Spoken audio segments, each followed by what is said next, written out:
I wanted to love Trek of Yomi so bad. I love samurai culture, movies, video games. Ghost of Tsushima is probably one of my favorite games of all time. The motif of this game is beautiful. I mean, the black and white, the nice contrast, and you got the moon, lots of night scenes. And the story is okay. But God, the gameplay is just really mundane. It's a very basic, side-scrolling, wannabe Soulsborne in a lot of ways. It reminds me a little bit of Salt and Sanctuary, but it's not that it's simplistic. I mean, you can do some nice sword moves and stuff, but it can be very repetitive. Dodging and switching directions is very cumbersome. I feel like I felt the whole time I was playing it that I was having some kind of delay, like I was playing online or something. Like I press a button and it wouldn't go.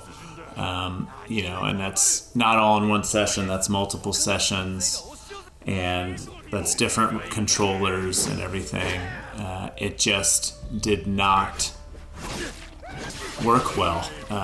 It just would get really frustrating. It's not particularly that it's hard, but you do feel like there's some cheap deaths. Usually the thing with a Soulsborne game, and any game really, but a Soulsborne especially, it is punishing. But you can usually say, okay, that was my fault. I got impatient, the strategy, I didn't go for it the whole way. This game, it's like, okay, here's another guy, here's a couple guys, I know what they're gonna do.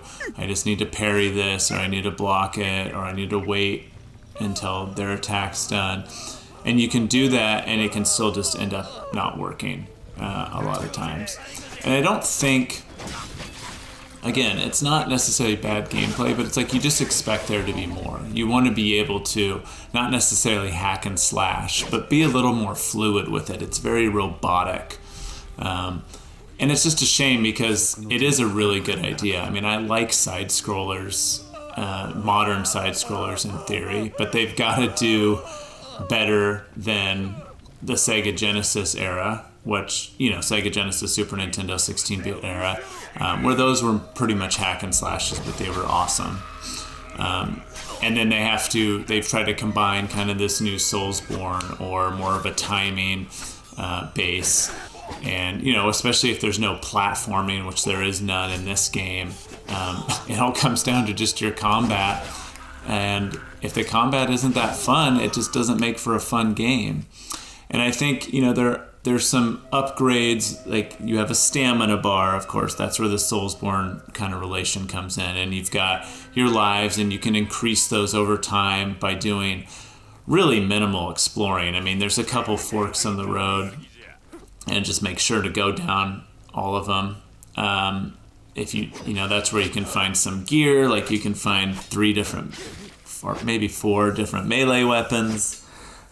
There's no upgrading your sword or anything, but you have new techniques, and you have, like I mentioned before, you can increase your stamina, you can increase your amount of health, and then you can also increase like how many of these